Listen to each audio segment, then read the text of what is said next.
Mécanicien, pilote, mais aussi chargé de communication, c'est une véritable écurie de sport automobile qui est née il y a déjà quelques mois à Fontenay-le-Comte, au détail près que tous sont étudiants.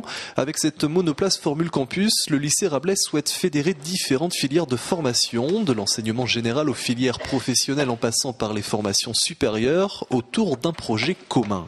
Ce véhicule, c'est avant tout un véhicule, un support pédagogique qui permet de faire intervenir différentes filières. Donc on a des secondes EASY, on a des BTS NRC, et puis tout ce qui est bac pro secrétariat, maintenance, donc ça permet de faire participer un certain nombre de personnes. Et ainsi de mettre en pratique les savoirs et les savoir-faire acquis sur les bancs du lycée. Mais la monoplace est également un support pédagogique en termes de recherche et développement, puisqu'elle fonctionne au diester. Le diester, c'est un agrocarburant qui est composé de 30% d'huile de colza et de 70% de gasoil.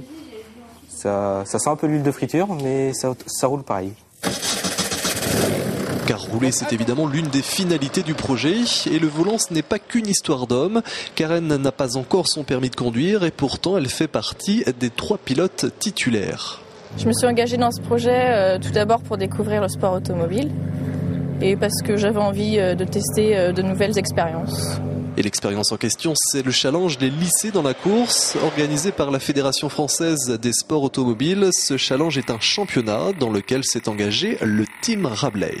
C'est un challenge interlycée automobile qui réunit plusieurs lycées sur les départements de la Bretagne et des Pays de la Loire. Au total, 7 lycées, dont le nôtre.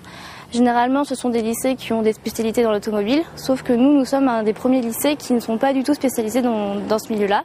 Et autre spécificité, la monoplace de l'équipe vendéenne est la seule à concourir avec un combustible écologique. C'est donc un projet sportif et pédagogique que porte le lycée François Rabelais qui compte bien le pérenniser au-delà de cette année scolaire.